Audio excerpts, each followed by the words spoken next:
शंकर साहेब, आपण आज मानकरवाडीच्या आंदोलनानंतर आज पवार साहेबांची भेट घेतलेली, काय नक्की ईव्हीएम मध्ये ईव्हीएम बाबत आपण सक्रिय म्हणजे आंदोलन करणार आहात का, पुढची दिशा काय असणार? नक्कीच पवारसाहेब मार्केटवाडीला येऊन गेल्यानंतर पुन्हा साहेबांची भेट झाली नव्हती, त्या निमित्तानं आज या ठिकाणी भेट घेतलेली आहे.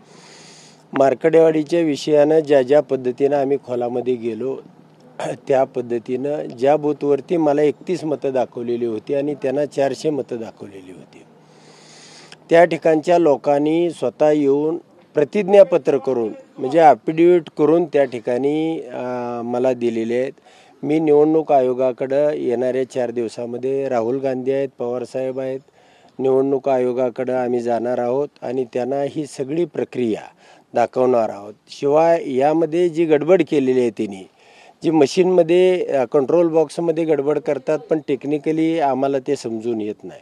आमचं साधं म्हणणं आहे की व्हीव्हीपॅटमधून जी चिठ्ठी खाली टाकली जाते त्याला काळी जी ग्लास लावलेली आहे ती चिठ्ठी आमच्या हातामध्ये यावी आणि तुम्ही प्रिंट केलेली चिठ्ठी आमच्या हातानं त्यामध्ये टाकली जावी, म्हणजे ही निवडणूक पारदर्शकपणानं होईल.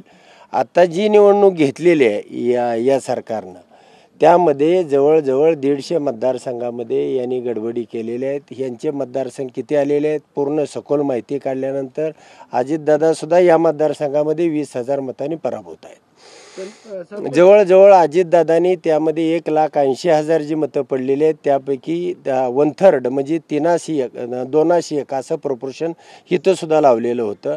त्यामुळं योगेंद्रदादांची मतं 80,000 अधिक 60 अशी 140 आहेत आणि त्यांच्यामधली 81 मधली त्या ठिकाणी 60 वजा होतात, 21 वरती अजितदादा सुद्धा राहत आहेत. अजितदादाजी फक्त 12 आमदार या ठिकाणी या राज्यामध्ये निवडून आलेले आहेत. त्यानंतर एकनाथ शिंदेचे फक्त 18 आमदार निवडून आलेले आहेत आणि हे जे भारतीय जनता पार्टीचे 77 आमदार, अशी मिळून सगळी मिळून संख्या त्यांची 107 आहे आणि 2-3 अपक्ष आहेत, अशी 110 फक्त संख्या आहे. आणि असं असताना यामध्ये जो सखोलपणाने मी अभ्यास केलेला आहे, प्रत्येक मतदारसंघ वाईज अभ्यास केलेला आहे, प्रत्येकाला काय लावलं त्या ठिकाणी, जयकुमार गोरेच्या बाबतीमध्ये सुद्धा 1:5 असं प्रपोर्शन त्या ठिकाणी लावण्यात आलं.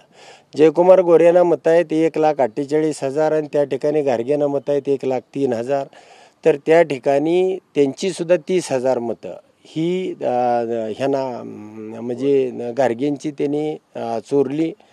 त्यामुळे ती जर वजा केली त्यामधून तर गार्गे 1,33,000 वरती येतात आणि जयकुमार गोरे 1,21,000 वरती येतात. म्हणजे 10,000 मतांनी तिथं सुद्धा 13,000 मतांनी हे झालेलं आहे. आणि प्रत्येक मतदारसंघ वाईज मी काढलेला आहे, काही एकही मतदारसंघ मी त्यामध्ये तांत्रिकदृष्ट्या सगळ्या अंगानं त्याचा अभ्यास करतोय. आता पवारसाहेबांची भेट झाली दिल्लीमध्ये, राहुल गांधी, पवारसाहेब आणि आम्ही सगळे मिळून त्या ठिकाणी निवडणूक आयोगाची भेट घेणार आहोत, त्यांना हे दाखवणार आहोत आणि त्याच्यामध्ये तुम्हाला हातापाया पडून आम्ही तुम्हाला विनंती करतो की व्हीव्हीपॅटमधली चिठ्ठी आमच्या हातामध्ये आली पाहिजे आणि कोणत्याही परिस्थितीमध्ये ती घेतल्याशिवाय आम्ही राहणार नाही.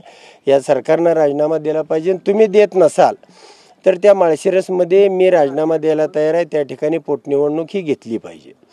आणि पोटनिवडणूक घेऊन आज तुमचं सरकार आहे, तुम्हाला काल 1,08,000 मतं होती, आम्हाला बघायचं आहे त्या तालुक्यामध्ये तुम्हाला 20,000 मतं आहेत का. सरकार असल्यानंतर 1,08ची 140 मतं होतील, 150 होतील, तर आम्हाला बघायचं आहे तुम्हाला त्या तालुक्यामध्ये 20,000 मतं आहेत का. आणि त्यासाठी मी माझा राजीनामा द्यायला तयार आहे असं निवडणूक आयोगाला आम्ही लेखीपत्र तयार केलेलं आहे.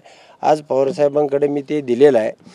साधारणपणे उद्धवजी ठाकरे 5 तारखेला 6 तारखेला मार्केटवाडीला येणार आहेत. त्यानंतर पवारसाहेब राहुलजींची बसून घेतो म्हणलेत आणि त्या ठिकाणी जाऊन आम्ही हे सगळं करणार आहे. आणि ते निवडणूक आयोगानं नाही ऐकलं. समजा निवडणूक आयोग हा ह्यांनी नेमलेल्या शिपायासारखं काम करतोय त्या ठिकाणी आणि सुप्रीम कोर्टसुद्धा अतिशय बेदरलेल्या आणि दबलेल्या अवस्थेमध्ये आहे. परंतु ह्या सगळ्यांना या सगळ्यावरती कुणी ना कुणीतरी लढाई केली पाहिजे, मात केली पाहिजे आणि ही लढाई आम्ही लढणार आहोत. कोणत्याही परिस्थितीमध्ये हे लोकमताचं नसलेलं सरकार हे 4 महिन्याच्या आतमध्ये तुम्हाला जमीनदोस्त झालेलं दिसेल, अशा पद्धतीची व्यूहरचना आम्ही केली.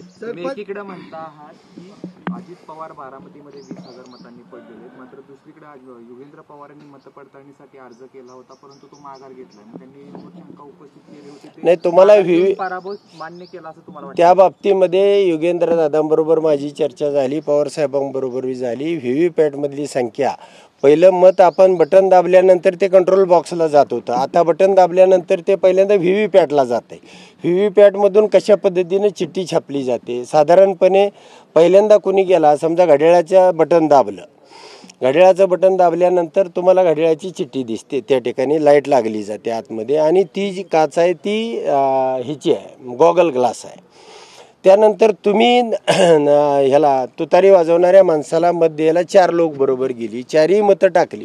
पहिल्या माणसाची जी चिठ्ठी छापलेली आहे ती तशीच ठेवली जाते. दुसरा आल्यानंतर फक्त लाईट लावून दाखवली जाते की तुम्हाला कन्फर्म वाटतं की आपलंच ते हे आहे. म्हणजे व्हीव्हीपॅट हे फसवणुकीचं साधन आहे. त्यामुळं कोणत्याही परिस्थितीमध्ये या योगेंद्र दादांनी काय माघार घेतलेली नाही. व्हीव्हीपॅटच्या चिठ्ठ्या आणि इकडं कंट्रोल बॉक्समध्ये दाखवलेला डिस्प्ले हा सारखाच असतो, त्यामधून काही निघणार नाही. त्यामुळं पैसे वाया घालवण्यापेक्षा त्यातून आणि कुणाचंच निघणार नाही, सगळ्यांनी आम्ही पैसे भरले, त्यामधून काही निघत नाही. आम्ही त्याच्याही पुढं गेलो आहे आणि त्यामुळं ती एक स्टेप आमची माघारीची असली तर 100 पटीने आम्ही पुढं जाऊ. सरपंच संतोष देशमुख हत्ये जी झालेली आहे, अजून आरोपींना त्या ठिकाणी पकडलं जात नाही, कसं बघता तुम्ही याकडे? त्याला जोडून एक प्रश्न, संतोष देशमुखच्या कालच्या यामध्ये सर्वपक्षीय नेते मोर्चामध्ये सामील झाले होते, एकंदरीत त्यांनी सर्वांनी धनंजय मुंडेंच्या राजीनाम्याची मागणी केलेली आहे. नाही, मी त्या ठिकाणी त्या कुटुंबाच्या सगळ्या त्यांच्या मिसेस असतील, मुली असतील, सगळ्यांना मी भेटलो, चर्चा केली. तो प्रसंग इतका हृदयद्रावक, काळी चिरणारा आणि भयानक होता. परंतु त्या ठिकाणी एक 200-300 लोकांशी माझे एक 2-2.5 तास मी त्या ठिकाणी होतो. तिथल्या परिस्थितीची फक्त मी माहिती घेतली. तर इतकं भयानक गुंडाराज त्या ठिकाणी आहे. जवळजवळ 2-2.5 हजार रिव्हॉल्वरची लायसन आहेत. कुणीही टिपरवाला एखादा जरी त्याचा उद्घाटन करायचा नवीन घेतला तरी हवेत गोळीबार काढले जातात. चौकामध्ये एखाद्याचा वाढदिवस असला तरी त्यातून फायरी झाडल्या जातात. आणि ज्याही पद्धतीनं या कुटुंबावरती नव्हे असे 32 खून त्या ठिकाणी मला लोकांनी सांगितले की याला जे जबाबदार आहेत ते, समजा वाल्मिक कराड असेल, आणि वाल्मिक कराड ज्यांच्यासाठी म्हणून हा खून करत होता, वाल्मिक कराड हा ज्याच्यासाठी खंडणी गोळा करत होता, वाल्मिक कराड हा ज्याच्यासाठी हा सगळा मलिदा गोळा करत होता, त्याचं कारणच एवढं होतं की ते कुणाला तरी नेऊन द्यायचं आहे. आणि म्हणून त्या ठिकाणी जेही काल सर्वपक्षीय मोर्चा झाला त्याला माझाही पाठिंबा आहे. आणि या पुढच्याही लढाईमध्ये जर त्यांनी वाल्मिक कराड आणि त्याच्या पाठीमागचे सूत्रधार यांना जर तात्काळ अटक केली नाही तर या राज्यामध्ये जिल्ह्यामध्ये मोर्चे निघतील. तुम्ही असं म्हटलं कोणाला तरी, म्हणजे नेमकं तो कोण आहे व्यक्ती ज्याला ते नेऊन द्यायचे?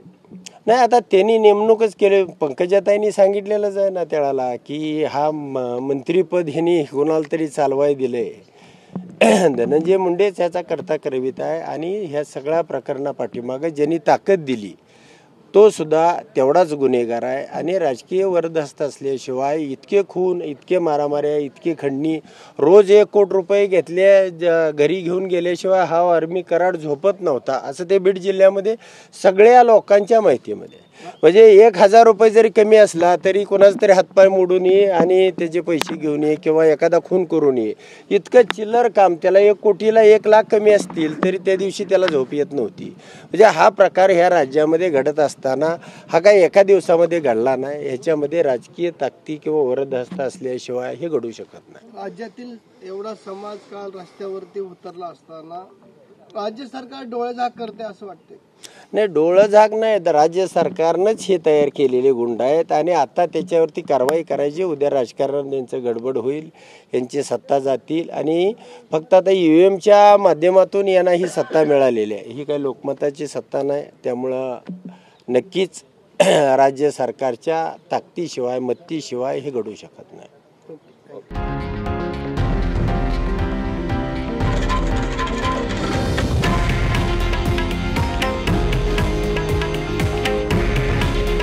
हे आहे देशातील नंबर 1 न्यूज नेटवर्क आणि आपण पाहत आहात TV9 मराठी. काळजी तुमची, हित महाराष्ट्राचं.